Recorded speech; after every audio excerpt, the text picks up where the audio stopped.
നോക്കൂ, ലീഗിന് നല്ല ആഗ്രഹമുണ്ടായിരുന്നു. പലതവണ കുഞ്ഞാലിക്കുട്ടി തന്നെ അക്കാര്യം വി.ഡി. സതീശനുമായി സംസാരിച്ചു. ഇന്ന് രമേശ് ചെന്നിത്തല തന്നെ അത് ശരിവെച്ചു.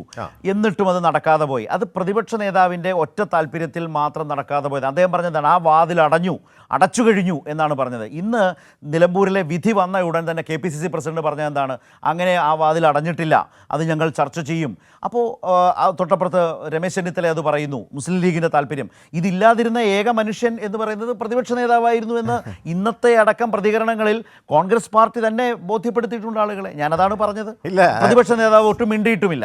ശരത്ത് ഇങ്ങനെ പറയുന്നതിനകത്ത് എനിക്കൊരു അത്ഭുതമില്ല. കാരണം കഴിഞ്ഞ 9 വർഷക്കാലമായി, അല്ലെങ്കിൽ കഴിഞ്ഞ 5-6 വർഷം, പ്രത്യേകിച്ച് കഴിഞ്ഞ 2ാം ടേമിന് ശേഷം കേരളത്തിൻ്റെ പ്രതിപക്ഷ നേതാവിനെതിരെ നിങ്ങൾ തുടരുന്ന ഈ ഒരു പോയിന്റഡ് ആയിട്ടുള്ള ഒരു ആക്രമണമുണ്ടല്ലോ, അത് ഞങ്ങൾക്ക് തിരിച്ചറിയാം.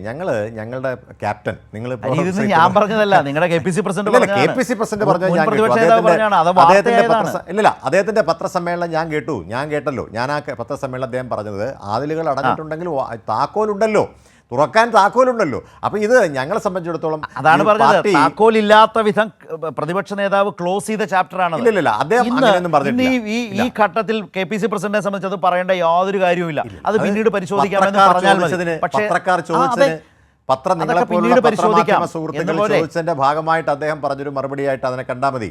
അത് മാത്രം UDF ചെയർമാൻ എന്ന നിലയിൽ ഹരി നോക്കൂ, UDF ചെയർമാൻ എന്ന നിലയിൽ പ്രതിപക്ഷ നേതാവ് അഡമന്റ് ആയ പൊസിഷൻ ഇതിനെടുത്ത് നിൽക്കുന്നു. അതിന്റെ വിജയം കൂടിയാണ്.